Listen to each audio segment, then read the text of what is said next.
Shabbat Shalom muli. And our lessons for today is yung mga reasons bakit yung kamatayan ni Jesus ay hindi valid na para sa atonement, para sa kasalanan. No? Yan po ang ating bibigyan din as of now, that although many people proclaim that Jesus' death atones for sins of the world. However, if we are going to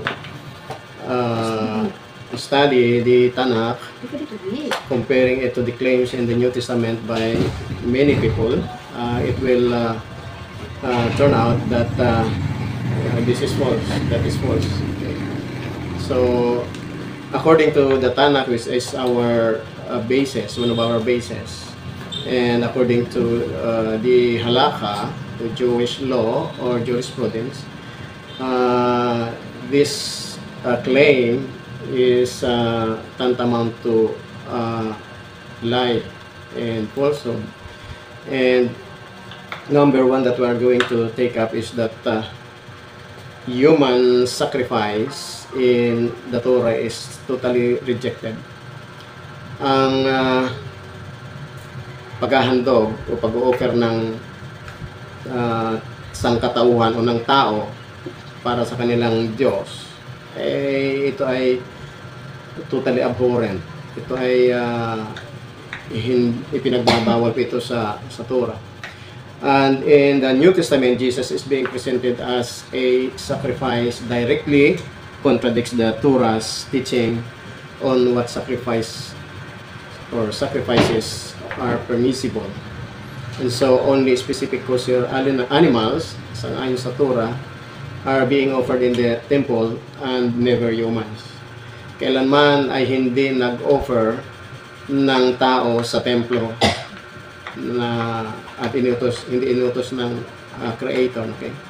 Therefore, human sacrifice is called an abomination, and this is not a path to holiness. According to Deuteronomy chapter 12 verse 31, we are warned that you shall not act thus toward your God, your Elohim, Hashem, for they perform for their gods every abhorrent act that Hashem detests. They even offer up their sons and their daughters in fire to their gods. So remember this pronouncement that this Torah that God pronounced to Israel, that it is an abhorrent thing that to be found that the sons and daughters of these people offered to their gods. And so also in Leviticus chapter 18 verse 21 ay sinabi ng Torah na do not allow any of your offspring to be offered unto Molech, and do not profane the name of God, Elohim. And he introduced himself, I am Hashem, I am Adonai. So again, there was a prohibition not to allow the offspring or children to be offered to Molech. Sino po si Molech? One of the deity in the Eastern world. And so it was prohibited to offer a child to Molech. Actually, Molech has the same root word or words or letters of an angel or a messenger, Malach. Okay. And so also in Jeremiah chapter 7:31, we are all warned that, and they have built the shrines of Tophet in the valley of Ben Hinnom to burn their sons and daughters in fire, which I never commanded, which never came to my mind, according to Hashem, to the Creator. And so remember that this Torah that we have learned is that precisely God prohibits human sacrifice. Okay? And those ancient people who do this are sinning against God, because God did not command them to offer their children to be offered to their gods. And this is an abhorrent. Nakakasuklam po yun, no? Di rin mo, i-offer mo yung isang bata. Okay? Isang bata sa Diyos-Diyosan mo. Okay? And it is prevalent in the ancient world, in the Greco-Roman world, that yung tinatawag na death cult, no? In the ancient world, yung death cult na nagmula dito po sa ganitong religious observance, no? Rituals, ay minana po hanggang sa ng Roman Empire. At nung unang panahon, yung mga death cult kagaya ni Osiris and then ni Thamos ay namatay and then namuhay na maguli, no? They die and then they rose again, and their death become the atonement for the sin of their people. And that kind of concept was adopted by Christianity by claiming or by proclaiming that Jesus died for the sin of the world in order for them to be atoned. So this concept of Christianity, the death and resurrection of Jesus, was gleaned, mirrored from those ancient religious practices, and those kind of religious practices are totally abhorrent in the sight of Hashem. So again, our first item is that human sacrifice is totally against the Torah. And number two, second one is vicarious atonement is also rejected. What does it mean by vicarious atonement? Ito po yung pamalit, no? Pamalit. Instead na mamatay ka sa iyong kasalanan or panagutin ka sa iyong sariling kasalanan, someone must die for you in order for you to be atoned. And this is not the model of the Torah, no? The model of the Torah for atonement or of atonement is individual responsibility and repentance. So therefore, atonement in the Torah and in the whole Tanakh is by individual responsibility and repentance. Hindi sa pamagitan ng pag-ako ng iba magkakaroon ka ng atonement. But everyone must be responsible for their own action. And the Tanakh already, the prophet Ezekiel, so doon sa chapter 18 verse 20 already proclaimed that only the person who sins shall die. Okay? A child shall not share the burden of the parent's guilt, nor shall the parent share the burden of children's guilt. The righteousness of the righteous shall be accounted to them alone, and the wickedness of the wicked shall be accounted to them alone. So remember that Prophet Ezekiel already enjoined us that the parents should not share the guilt, should not be accountable for the guilt of the children, and the children should not be accountable for the guilt of the parents. So therefore, those who transgress against the law of God must be responsible for his own transgression. That is why the verdict of Prophet Ezekiel is that the righteousness of the righteous shall be upon him alone, and the wickedness of the wicked shall be upon him. So no one should die for the transgression of another person. Okay.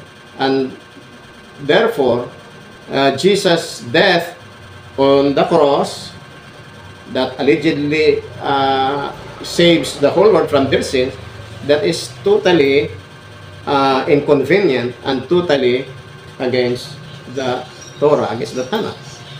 Okay? So, again, this was previously stated in the Torah, Deuteronomy chapter 24 verse 16, that Parents shall not be put to death for the children, and the children shall not be put to death for the parents.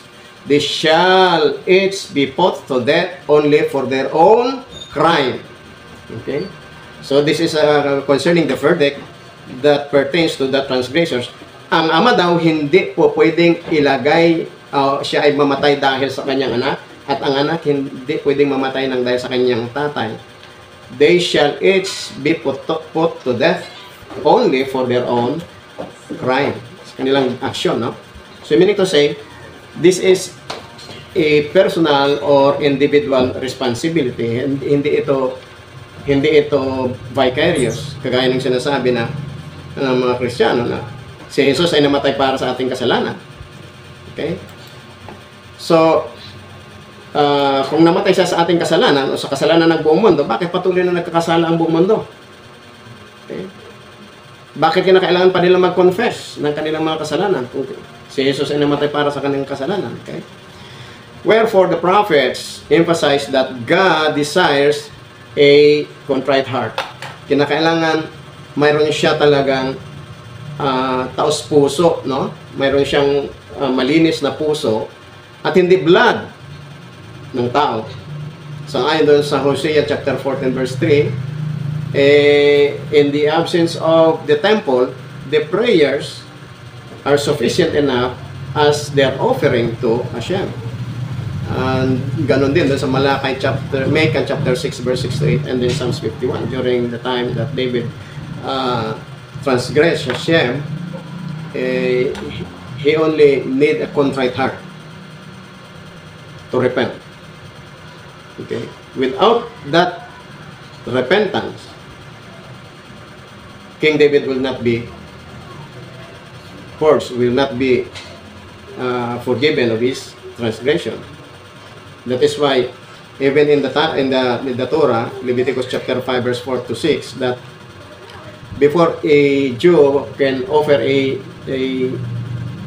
offering, can bring an offering in the temple, he must first confess his wrongdoing, precisely on even in the inadvertent transgression, yung hindi sinasadya. Dahil mayroong mga transgressions na even you confess, there is a tentative effect of forgiveness or atonement, and it waits until Yom Kippur or death of a person for those who have wronged a grievous offense against Hashem. So, according to Hosea chapter 14 verse 3, take words with you and turn to God and says, forgive all guilt and accept what is good. Instead of bulls, we pay the offering of our lips. So remember that walang temple ito sa panahon ni Moshe. And instead of offering a bull in the temple, they didn't need to confess. They have to bring words before Hashem, and they will say that they have transgressed and asking for the forgiveness of their transgression. Okay? So, number 3 point that invalidates the death of Jesus as a vicarious way to forgive sin is that Jesus did not meet even messianic or priestly criteria. Hindi na-meet ni Jesus yung messianic requirement or priestly criteria. Okay. Hindi siya pasado bilang Messiah at saka priest. So, if Jesus was a legitimate offering as the Christian claim, he would have to be, number 1, he is a Levitical priest to offer sacrifice. Dapat siyang Levita, isa siyang priest. However, it cannot be proven from the account of the New Testament that Jesus came from the priestly lineage. So yan po ang isang masaklap na katotohanan. Another one is that if Jesus was a legitimate offering, he must be without blemish or he must be sinless. which is a theological claim but cannot be proven. Okay? Hindi po ma-prove na sinless si Jesus. We have already discussed many times about even his transgressions of in his lips. Okay. Madami po, no? Hindi na po natin isa-isahin yan ngayon. And also, if Jesus is a legitimate offering, he would have to be offered in the temple by an authorized priest. Okay? But it did not happen in the temple. Saan ba in-offer ni Jesus ang kanyang sarili? Saan ba siya namatay? Nasa courtyard ba siya ng templo? Nasa labas siya, no? Wala siya sa templo. So, meaning to say that Jesus did not meet any requirement, messianic and or priestly criteria. So, hindi niya na-meet ito, no? So, how can he be a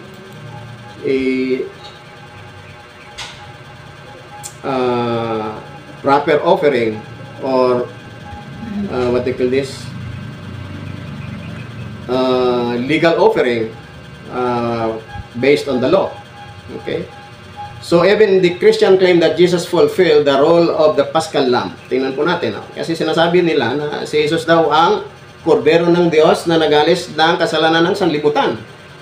Sang-ayon doon sa John chapter 1 verse 29.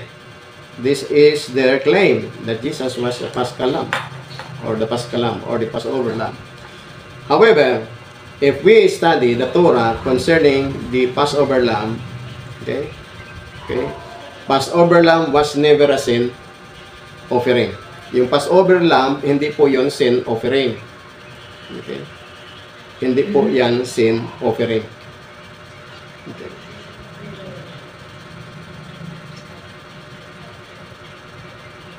At yung Passover Lamb na yan, kinakain po yan tuwing celebration ng Passover ng mga families. At hindi in-offer nila for atonement. So they claim in John chapter 1 verse 29 that Jesus is the Lamb that takes away the sin of the world is not in line or in conformity with the Korban Pesach. Kaya nagsiselebrate sila ng Pesach hindi para for atonement yun, no? It is a celebration of the Exodus. Not that the Paschal Lamb will atone for the transgressions of the Jews. So it's a false claim that a Paschal Lamb or a Korban Pesach lamb it atones for sin. Okay. Number 4 point is that the temple system was not replaced by a person. Yung temple system sa Jerusalem ay hindi pinalitan ng isang individual. Okay. So, Torah and the prophets never hint the sacrifices would one day be replaced by the death of a man. Hindi kailanman ipinahiwatig sa Torah at sa mga sinabi ng mga propeta na ang temple sacrifices one day, isang araw, ay papalitan sa pamagitan ng kamatayan ng isang tao. Walang hint, walang pahiwatig na ganon. And when the temple is gone, kung wala na yung templo, okay, the response is repentance, teshuvah, prayer, tefillah, and deeds of loving kindness or charity, tzedakah. Isaiah chapter 14, Daniel chapter 6. So meaning to say, we have already discussed ito, no? What we need in times that we transgress is repentance, teshuvah. Tatlong tipo ito, no? Teshuvah, which is repentance, meaning to say return, no? Manumbalik sa Panginoong Hashem. Yan ang ibig sabihin actually. Yung repentance po ay hindi eksaktong pagka-translate. It should be return because the Hebrew teshuvah is return to God. And then prayer, tefillah. So we need to pray. We need to ask Hashem. And deed of kindness or tzedakah. Kaya nga, tzedakah saves you from death. According to Proverbs, it saves a person from death. Kahit mayroon na pong divine decree or heavenly decree ng person ay mamatay sa araw na yan o sa panahong yan, and he do tzedakah, then that decree will be nullified. Only tzedakah can nullify the divine decree. Okay. Kaya ang mga Hudyo, they are very particular pagdating doon sa panahon ng panahon ng 6th month to 7th month. This is the day of O, days of O. Ay they give tzedakah. Okay. Alam po ba natin, mayroon isang kwento ng nakikwento na natin dito, di ba, yung anak na babae ni Rabbi Akiba. Ay, hindi narinig yata nung iba dito kasi nandun natin ipininto sa loob. Yung anak ni Rabbi Akiba ay diniklara na ng langit na mamamatay siya sa araw ng kanyang kasal, yung anak niyang babae. At yun ang inaabang-abangan ni Rabbi Akiba na sa araw ng kasal ng kanyang anak ay mamamatay yung kanyang anak na babae. At nagtaka siya na lumipas yung araw ng kasal, hindi namatay yung anak na babae. Kaya tinanong siya ni Rabbi Akiba, ano ginawa mo anak? Bakit yung decree ng langit ay hindi naganap sa iyo sa araw ng iyong kasal? Sabi niya ay mayroon daw lumapit dito sa ating bahay na mahirap, naghihingi ng tulong, at ako'y nagbigay sa kanya ng tzedakah. Okay. Tzedakah is translated as righteousness, by charity. So ganun pala. So nung mag-inspection yung nung makita nung babae na bakit hindi na namatay, o si Rabbi Akiba nagtabi hindi na namatay sa kagat ng ahas, sa tuklaw ng ahas. Nung gabi pala na nag-aayos yung anak na babae, ay yung kanyang suklay ay nilagay niya doon sa butas ng kanyang pinaglalagyan, at yung suklay ay may matulis na dulo, at eksakto namang tinamaan yung ulo ng ahas. Okay? At nung tinamaan, yun, namatay. So again, it proves yung Proverbs na tzedakah saves you from death. Okay? At it really saves. Yan ay makikita natin sa panahon ni Nebuchadnezzar din, no? Si Nebuchadnezzar ay dinekre na ng langit na siya ay magdudusa o hahatulan na yung kanyang kaharian. At nagtanong siya kay propeta Daniel na ano ang kanyang gagawin. Okay. Yung sabi niya ay magkaloob ka, magtsidaka ikaw, no? Magkaroon ka ng charity, Okay? And then ginawa yun ni Nebuchadnezzar. No? Dahil kung hindi niya gagawin yon, hinatulan na siya na ikaw ay magiging kagaya sa isang hayop. Okay? Yun ang hatol ng langit eh. Yun ang hatol ng langit. And then ang ginawa ay nagpakain siya, libre. 1 year nagpakain siya, libre. Pero mo sa tagal ng kanyang tzedakah, no? Pakain siya ng mga tao, libre. Tapos may nagreklamo. Bakit daw pakain si Haring Nebuchadnezzar? Okay. At ang kanyang mga pinakakain ay mga Hudyo, mga Israelita. So sa last minute nung kanyang tzedakah, nagkaroon siya ng evil inclination. Inigil niya. Okay? By that time, doon siya naging isang wild beast, no? Naging wild beast siya na kumakain siya ng damo. Okay? Kasi imbes na ituloy niya yung kanyang tzedakah to revert or to divert para manalify yung divine decree, last minute, nag-iba yung kanyang isip. So, nagkaroon ng evil inclination. You see? So, remember po na ganun po ka-subtle yung evil inclination. Matindi yung evil inclination. Minsan, pag hindi natin ma-discern, ay yung decree ng langit ay hindi yan mapipigil, no, para sa atin. So, the temple system was not replaced by a person, even the death of Jesus. That system is still the system. Okay. And also, number 5 is yung logical problem. Yung problemang panglohika. Kung ang kamatayan ni Jesus ay pinambayad sa lahat ng kasalanan, bakit kinakailangan pa ng mga Kristiyano na mag-repent, na magsisi?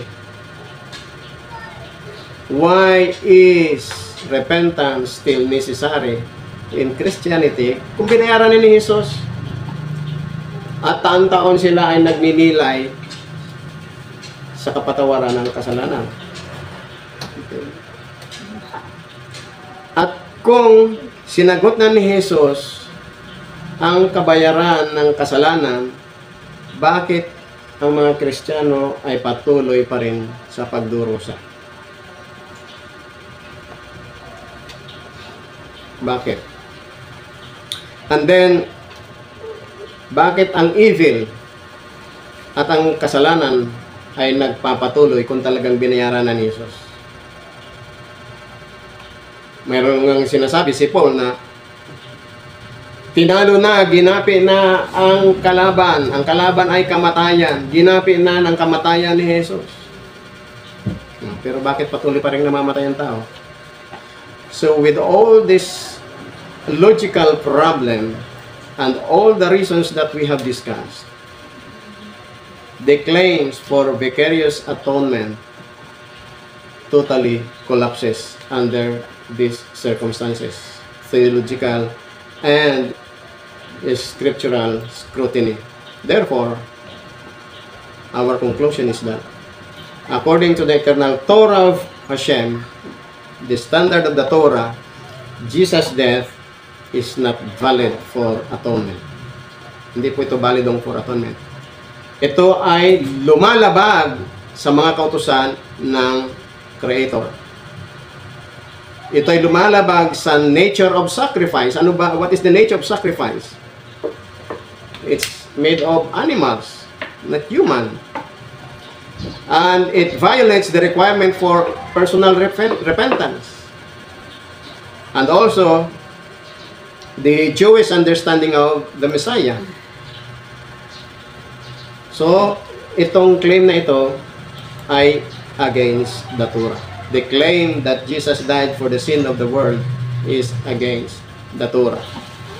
Kaya, walang magkukumahog na mga tao kung ganyan ang laging kaisipan, walang magkukumahog na mga tao na maging matuwid sa harapan ng Panginoong Diyos. Kaya kahit nire-rebuke na sa matinding ginagawang kasamaan ng mga tao, hindi pa rin mag-rectify. Okay? Kahit mag-react pa yung nature, hindi pa rin mag-rectify dahil wala, tinubos na sila ni Jesus eh. So, meaning to say, this is against the Torah. And hopefully, we have learned something today. May Hashem bless us. Shalom.